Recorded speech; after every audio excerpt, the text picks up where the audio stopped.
Hey everyone, Jason here with another episode of The Gamer Side. This is the series where I shed some light on the board gaming side of me and how I tie that back to my role as a publisher. So this episode today is going to be about the games that we played this past weekend, Saturday, May 24th. We had another great game day, 3 games in particular. So the first, I'll talk about this one first because I'll quickly touch on it because I explained it the last time that we met, which is Valiant Wars. We played this again, and we played it many times in the past, but it kind of like resurfaced for us, and now it's hit the table a couple weeks in a row. And I know last week I said I rated this as a 7.5. I am considering bumping this up to an 8. Not yet, but I may do that very soon. It is just a really elegant, fun, easy game to hit the table. And I'll come back to this point about how easy it is to hit the table, that kind of accessibility. That's going to be something I start to tie in with my series moving forward. Okay, so number 2 game that we played, this is the first time we played Caution Signs. So this is from Wacky Wizard Games. I don't know if they still have the Wacky Wizard brand or if they just defaulted back to Wise Wizard, but whatever the case, part of Wise Wizard Games, I think, by Danielle Reynolds and Scott Brady. So this was an interesting one. I was given a copy of this at a con recently. I think I shared a cab with Danielle, and I ended up, I offered to pay the price of the cab, and she said she'd bring me a copy of her game. I'm like, great. And I'd heard about it. And this is more of a party game, and that is not our cup of tea here at my house in Face Shift Games. But we played this, and it was a lot of fun. It is so the premise is you have 2 cards that make up 2 triangular cards that make up a caution sign, and you might have the cards smelly and baby or flexible cow, right? So they're always some kind of like adjective and then some kind of noun. And essentially, it's a drawing game, and so everyone's got a whiteboard and a dry erase marker, and let's say all players except one player is the guesser, and then everyone else has a secret set of 2 cards that make up their caution sign. They have 20 seconds to draw, and so they try to draw their smelly baby, whatever. That one's actually maybe on the easier side, maybe not. 20 seconds goes by fast. So you're quickly trying to draw your sign. Then all the people who drew take their cards, shuffle them together, along with a random additional card from the deck of each of those 2 decks. Shuffle them all together and hand them to the guesser. And now the guesser gets to see all the cards, and he has to guess which 2 cards went with each player that drew. And then points, of course, for if you were the drawer and the guesser guessed both of your cards correctly, then you would get, I think, 3 points, and the guesser gets 2 points. But if the guesser only guessed one of your cards correctly, you get 1 point, and the guesser gets no points. So everyone is incentivized to draw well, and you want to guess right as well. It just, the 20-second timer thing scared me. I don't like timed games, but like this worked well. It's just wacky fun. It's a party game. Like I said, party games, not our cup of tea normally. This one's cool. From a fiddly-factor perspective, it's got some fiddliness, specifically with the triangular cards. Those are hard to shuffle. They're awkward shapes. I almost wish, I know what they were trying to do, because, right, the 2 triangles come together to form that diamond-shaped caution sign. So I get what they did.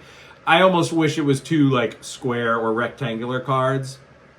And actually, as rectangles, I think, yeah, you still could have done this thing where they come to, anyway, it doesn't matter. That's just thematic. A little bit of fiddliness, especially because what you have to do as a drawer is you have to hold these cards or look at them as soon as the timer starts, and then so you're holding them kind of in one hand, and then you have the dry erase marker in the other hand.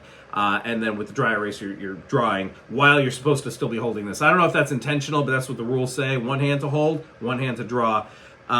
So you're holding 2 triangular cards with 1 hand. Again, a little fiddly there.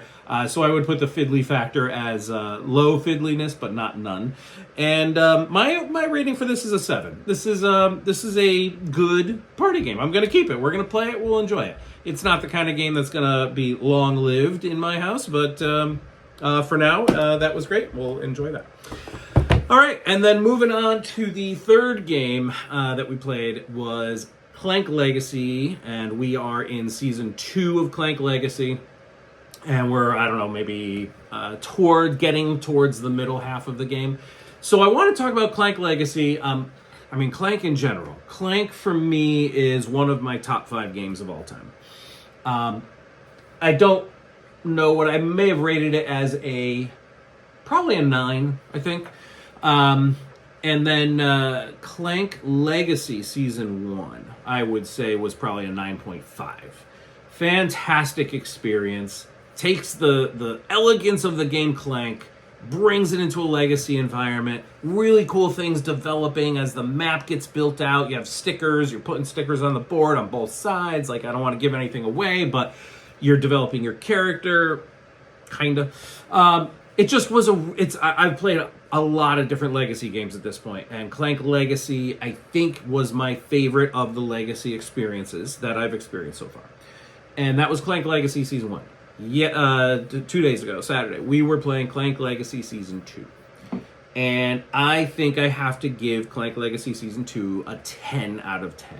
That is the top rating I can possibly give, by definition.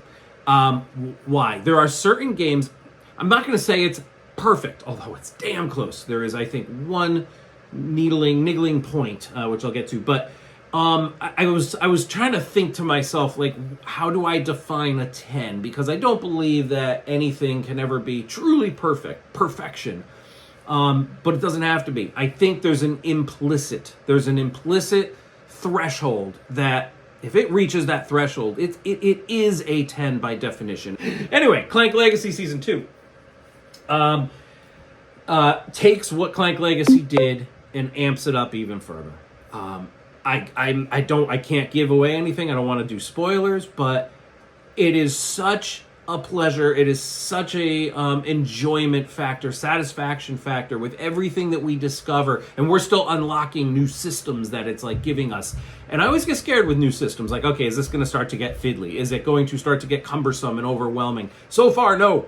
They're just continuing to just immerse these things in perfectly and beautifully into the core game rules in such an elegant manner. And it certain things that they did in this one, they cleaned up from the first one, made them even more elegant. It's why it's a 10 out of 10. So what is the one thing that holds me back? It doesn't even hold me back because I'm giving it a 10. But the one niggling aspect that maybe some people might not enjoy, in fact, I see comments online, is the fact that while you're in the middle of a game, one of 10, let's say, games that you're going to play across the Legacy, you are paused at many points throughout that one game as you unlock something. You have to go to the lore book and read and learn about what's happening in this universe. You go to the sticker sheet and you apply stickers. You get out your Sharpie. Things happen. You might get new cards. It develops, and that happens multiple times in the middle of one game. So it can feel like you're doing this pause a lot, and you are. It's also what makes the Legacy game possible in that unbelievably beautiful way. So I'm not dinging it on my score because of that fact. Because without that fact, it wouldn't have been a 10 game for me, because it wouldn't have been this as compelling, evolving, living, breathing world that we're discovering and learning as we go. And you have to have those pauses, and we've optimized it in a way, like, different people do different aspects of it, and we have little tables on the side where we keep the stickers ready to go so that we reduce that downtime as much as possible. So yeah, that was what we played. Another great game day, and we'll see what next week. Actually, next week we won't be playing because we've got a couple other things happening on the family side, but we'll get back to it certainly in a couple weeks. We also have Gen Con coming up. I just booked all of our remaining airfare and Airbnb, so really excited about Gen Con. Looking forward to another great year. This may be the first year where we buy a demo table in the separate hall as well as our booth area. So that booth is kind of small, and booth space is at a premium at Gen Con. So kind of need to increase our footprint at this point as much as possible. So the other thing I want to talk about today is, I mentioned Valiant Wars, and that I'm kind of debating changing my rating, and bumping it up a little bit. I'm still figuring out how I want to do reviews. In fact, when I started the series, The Gamer Side, I did not even set out to do reviews. That was not my plan. It just started happening naturally as I started developing, like, what are the things I want to talk about? And it's like, okay, I'm going to talk about the games we played each week. And by talking about them, I'm kind of turning them into a review. I'm explaining how the game works, I'm explaining what's good and what's bad, and I'm giving you my rating. So I've kind of turned into, I'm doing reviews, and I'm cool with that, as long as everyone else is and likes what I have to say. So, but I am still trying to figure out how I want to do reviews and what things I want to have as more of a forensic process that will influence my score, as opposed to just my gut score, which I could do, like many do. But I do keep talking about this fiddly factor, right? And I'm going to continue. And I kind of want that in a way to influence or somewhat inform and possibly mathematically increase or decrease my otherwise gut of what a particular game should be rated as. So, and you heard me say Valiant Wars is elegant. It is to the T. The graphic design, the iconography, big text that's not hard to read. I love that.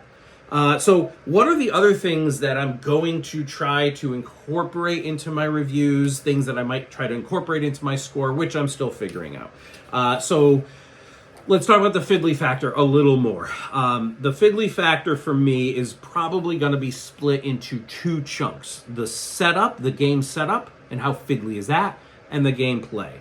And what are the types of things that go into a setup of a game that I consider fiddly? Having to remove certain cards based on number of players in the game. Now, I just said something that many, many games have. And many games in my collection have it. I'm not getting rid of these games just because they do that.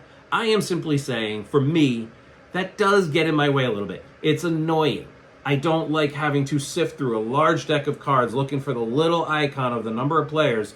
I wear glasses, and usually those icons are smaller, and then the number 2 or the number 3 or 4 on it is even smaller, and I have to go through and mentally process every card looking for the ones, okay, no, I'm playing a 3-player game, so the 2+ is good, the 3+ is good, but the 4+ is not good, and I have to mentally process that and go through the whole deck. I just don't like it. I prefer when they say, like, shuffle the whole thing. If you're playing with 3 players, whatever. Give the first player an extra card, or give the third player an extra card, or randomly take the top 5 cards out of the deck and remove them from the game. I'm fine with random and counting a number of cards. It's the having to look for specific cards. And I get why many games do this. Many games, they have maybe duplicate high-powered cards, and in a lower player count game, you don't want one player to get something like that, right? Like, they need to balance the deck. I get why they do it. I'm just saying that for me, it's a little bit of a ding.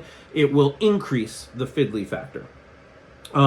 Lots of different components and piles and areas to populate. One of the games I reviewed recently that I talked about was Video Game Hero. Setting up that game is kind of a chore. Not only is it big and sprawling, which I don't mind, I have a big gaming table, it's just how many different areas that have different setup processes for the area, different card quantities that have to get counted out. And then of those card quantities that have been dealt out face up, some of those need to get an extra crystal put on them in the right order.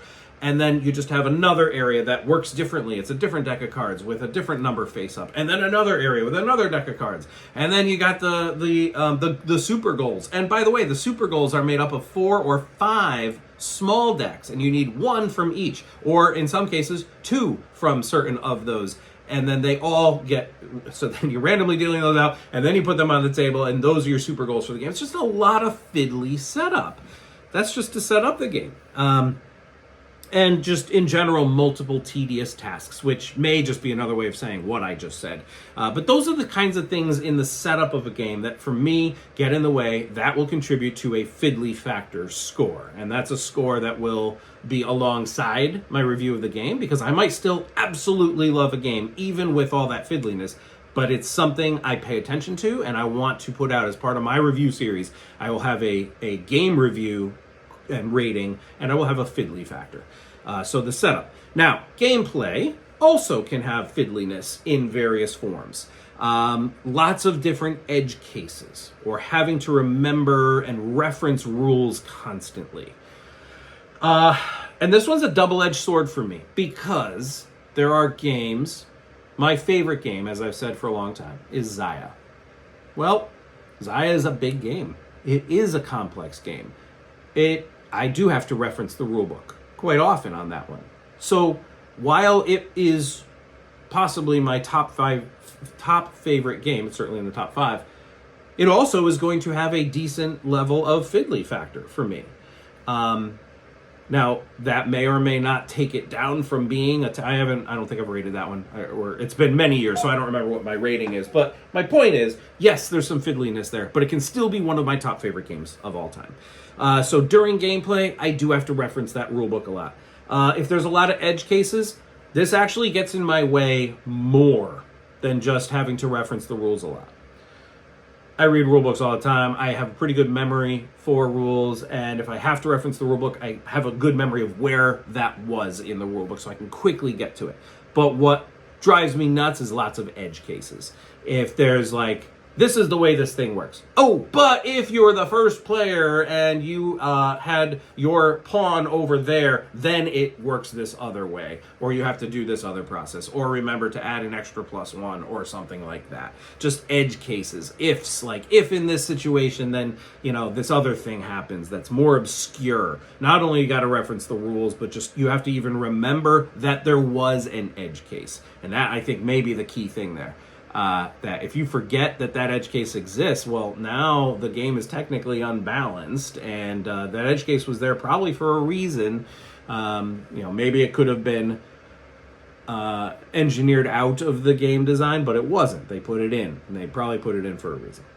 All right, graphic design and intuitiveness of playing the game, reading the cards, understanding the iconography. That's another big thing for me. And size of font is something I'm not legally blind, but I do have eyesight issues. I wear glasses, and cards at this point with small text get in my way of enjoying the game. If I have to strain to read what's on this thing, and length of text, which would have been an issue even before my eyesight started to go. If there's a paragraph of text on a card, like a Magic the Gathering card that has a paragraph of text, I don't want to play it. I don't want it in my deck. I don't want to have to understand all of the rules and implications of a paragraph of text that goes into just playing one card. I get that those are the ones that probably make awesome combos, and people love pulling these situations out, and it can be really exciting, but for me, length of text, size of text, iconography that's intuitive, that's big, that's bold, that uses flat, proper color schemes, that has high contrast, all those kinds of things is going to help and make me enjoy a game more. So those are some of the things that will go into gameplay fiddliness. So I will likely mash those two things together, the game setup and the game play fiddliness, into one fiddly-factor. Or maybe it'll be two. I don't know. I'm still figuring some of this out. And then another rating or idea that I'm playing with is the pimp out potential, or the pimp potential.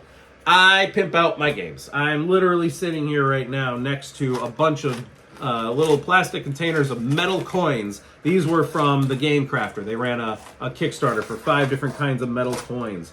I love metal coins in my games. I will upgrade my games with better tokens, or I will 3D print card trays, or component trays that help me easily set up the game. Again, convenience. A lot of this comes down to convenience and pizzazz, like just general wow factor of the game when we're playing it. How does it feel? Tactile. Metal coins just feel amazing, right?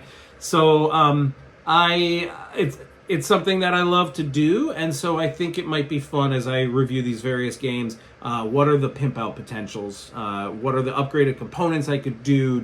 Would it really benefit from a box organizer or a tray or insert or something like that? And so I'll have some fun thinking through that kind of thing, the pimp out potential. And I think that may be it for today. So a review of our games from the last 3 days, a review of how I plan to work on reviews, and some of the things I'm playing with. Still got to think through a bit there, but having fun doing this, and hopefully you are as well. And so with that, I think I will sign off for today. Thanks so much. This is Jason with the Gamerside. See you next time.